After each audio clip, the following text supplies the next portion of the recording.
It is my firm belief that each of us have a responsibility to set the world right in the manner that we are able to, and that's of fundamental import. I really believe in some sense it's of cosmic import, in the same way that consciousness itself is of cosmic import. And consciousness reflects being itself. You write in the book, there is no faith and no courage and no sacrifice in doing what is expedient. What do you say to those viewers that don't pursue their dreams and are locked in their careers because they are too afraid to take risks and pursue something meaningful? Well, the first thing I would say is, well, you should be afraid of taking risks and pursuing something meaningful. But you should be more afraid of staying where you are if it's making you miserable. It's like the first thing you want to do is dispense with the idea that you get to have any permanent security outside of your ability to contend and adapt. It's the same issue with children. It's like you're paying a price by sitting there being miserable. And you might say, well, the devil I know is better than the one I don't. It's like, don't be so sure of that. The clock is ticking. Yeah, and if you're miserable in your job now and you change nothing, in 5 years you'll be much more miserable and you'll be a lot older. But isn't it a luxury to pursue what is meaningful? Our viewers have mortgages, they have children, they have payments and loans. It's a luxury to pursue because we lack the resources. Well, I don't remember now, I'm not talking about what makes you happy. It's a luxury to pursue what makes you happy. It's a moral obligation to pursue what you find meaningful. And that doesn't mean it's easy. It might require sacrifice. If you need to change your job too, let's say you have a family and children and a mortgage, you have responsibilities. You've already picked up those responsibilities. You don't just get to walk away scot-free and say, well, I don't like my job, I quit. That's no strategy. But what you might have to do is you think, well, this job is killing my soul. All right, so what do I have to do about that? Well, I have to look for another job. Well, no one wants to hire me. It's like, okay, maybe you need to educate yourself more. Maybe you need to update your curriculum vitae, your resume. Maybe you need to overcome your fear of being interviewed. Maybe you need to sharpen your social skills. Like, you have to think about these things strategically. If you're going to switch careers, you have to do it like an intelligent, responsible person. That might take you a couple of years of effort. I've dealt with hundreds of people in my clinical and consulting practice, and we set a goal, we develop a vision and work towards it, and things inevitably get better for people. So it's not a luxury, it's difficult. It's a moral responsibility, and it isn't happiness. Compare yourself to who you were yesterday and not to who someone else is today. Because if you're comparing yourself to someone else, I mean, first of all, you don't know very much about the life of the person you're comparing yourself to. You don't know it across all of its dimensions. And second, people are very different, and so comparing yourself to someone else, it's kind of useful, I guess, when you're young, but as you get older and more singular and more particular, it becomes increasingly less useful. Better to compare yourself to a previous version of yourself and work for improvement in that way. Not only do you have to move from point A to B in life, but point A is often a very difficult place to be because we're fragile and bounded and mortal and limited, and because we know that. And so one of the implications of that, as many great religious traditions are at pains to illustrate or demonstrate or proclaim, is that life is essentially suffering. And I believe that to be a fundamental truth. But perhaps not the most fundamental truth, because I think the most fundamental truth is that despite the fact that life is suffering, people can transcend that. And partly the way they transcend that is by pursuing things of value. And so that if there is no value proposition at hand, then you have no meaning to justify the difficult conditions of your life. And that's brutally difficult for people.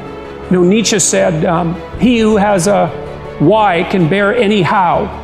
And you see, and I've certainly seen this as a clinical practitioner, that people who have no purpose in their life are embittered by the difficulties of their life.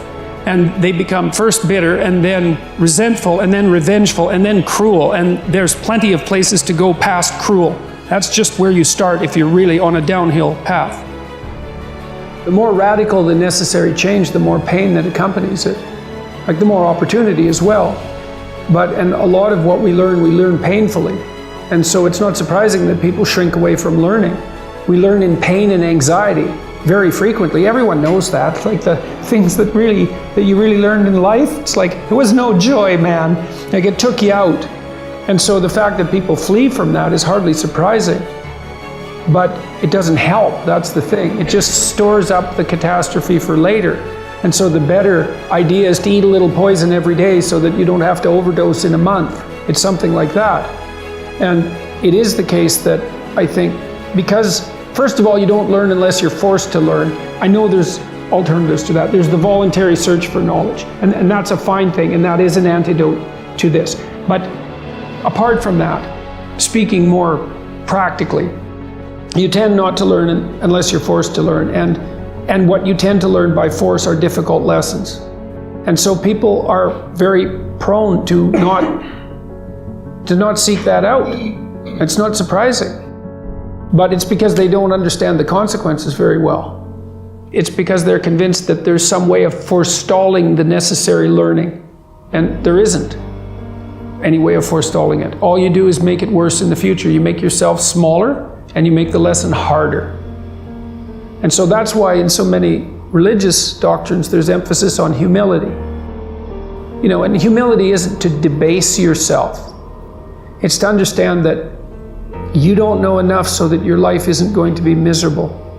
And so every chance you get to grab something new that will help you along your way, you should take it as fast as you can. But you have to have a very tragic, I would say, view of reality, and also a harsh one, because it's not just tragedy, it's also malevolence. You have to understand that those are waiting for you.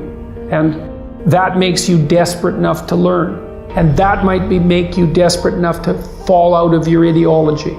But that's a hard way of looking at the world. It beats living through it, though. One of the things I've been talking to my audiences about is the relationship between responsibility and meaning, which is, what would you say, it's a constant refrain in the book. It's one of its underlying messages, let's say, or themes is a better way of thinking about it. You know, if you start with the presumption that there's a baseline of suffering in life and that can be exaggerated as a consequence of human failing, as a consequence of malevolence and betrayal and self-betrayal and deceit and all those things that we do to each other and ourselves that we know that aren't good, that amplifies the suffering. That's sort of the baseline against which you have to work. And it's contemplation of that often that makes people hopeless and depressed and anxious and overwhelmed and all of that. And they have the reasons. But you need something to put up against that. And what you put up against that is meaning. Meaning is actually the instinct that helps you guide yourself through that catastrophe. And most of that meaning is to be found in the adoption of responsibility. So if you think, for example, if you think about the people that you admire, well, you think about when you have a clear conscience first, because that's a good thing to aim at, which is something different than happiness, right? A clear conscience is different than happiness. Yeah, it's better. Yeah. That's you're not better. Guilting yourself, you're not feeling bad about yourself. That's right. You feel that you've justified your existence, right? And so you're not waking up at 3 a.m. in a cold sweat thinking about all the terrible things that you've involved yourself in.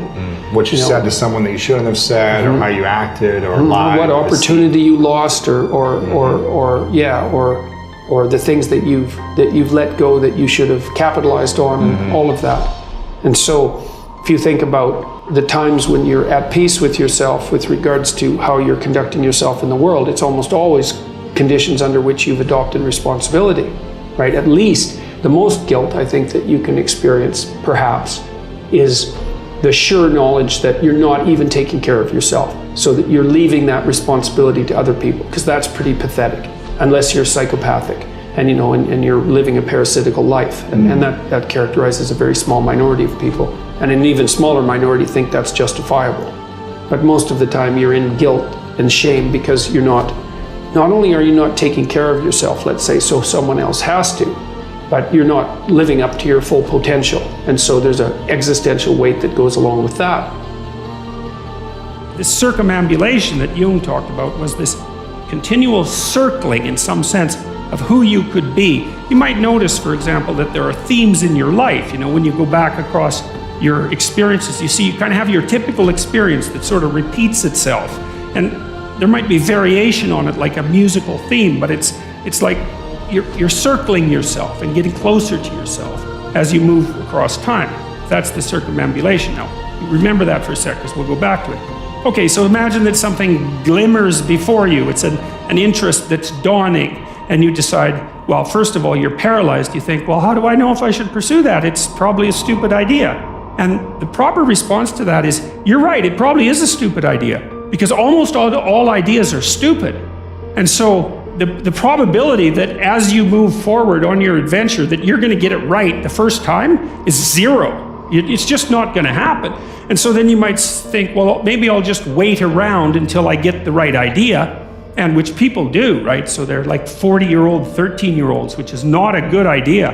And so they wait around until it's waiting for Godot, until they finally got it right. But the problem is you're too stupid to know when you've got it right. So waiting around isn't going to help, because even if the perfect opportunity manifested itself to you in your incomplete form, the probability that you would recognize it as the perfect opportunity is zero. You might even think it's the worst possible idea that you've ever heard of anywhere. Highly likely, highly likely. So Nietzsche called that a will to stupidity, which I really liked. So, because he thought of stupidity as being you have to take it into account fundamentally and work with it. And so you can take these tentative steps on your pathway to destiny, and you can assume that you're going to do it badly. And that's really useful, because you don't have to beat yourself up. It's pretty easy to do it badly. But the thing is, it's way better to do it badly than not to do it at all. You start your path and you think that you're heading, towards your star. And so you go in that direction. And then, because you're here, the world looks a particular way, but then when you move here, the world looks different, and you're different as a consequence of having made that voyage. And so what that means is that now that thing that glimmers in front of you is going to have shifted its location, because you weren't very good at specifying it to begin with, and now that you're a little sharper and more focused than you were, it's going to reveal itself with more accuracy to you. And so then you have to take it's almost like a 180-degree reversal. But it isn't, because, you've gone this far, and that's a long ways to get that far. But that's a lot farther than you would be if you just stayed where you were, waiting. And so it doesn't matter that you overshoot continually, because as you overshoot, even if you don't learn what you should have done, you're going to continually learn what you shouldn't keep doing. And if you learn enough about what you shouldn't keep doing, then that's tantamount at some point to learning at the same time what you should be doing. So it's okay. So it's like this. Now, what's cool about it, though, I think, is that as you progress, the degree of overshooting starts to decline, right? And that we know that there's nothing hypothetical about that. As you learn a new skill, like even to play a song on the piano, for example, you overshoot madly. You're making all sorts of mistakes to begin with, and then the mistakes, they disappear. The fact that you're full of faults doesn't mean you have to stop. And thank God for that. That's a really useful thing. And the fact that you're full of faults doesn't mean that you can't learn. And so you can posit an ideal, and you're going to be wrong about it, but it doesn't matter, because what you're right about is positing the ideal and moving towards it. If the actual ideal isn't conceptualized perfectly, well, first, surprise, surprise, because what are you going to do that's perfect? So it doesn't matter that it's imperfect. It just matters that you do it and that you move forward. So that's really positive news as far as I'm concerned, because you can actually do that, right? You can do it badly.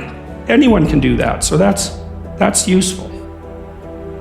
I made a decision when the computers started to become omnipresent, and so that would have been about 1993, that I was going to spend a year, and that was the first year that I was teaching in Boston, pretty much doing nothing but figuring out how Intel 486s worked. And it meant there was a lot of other things that I had to put on hold, but I did become a competent computer user, and I'm pretty fast.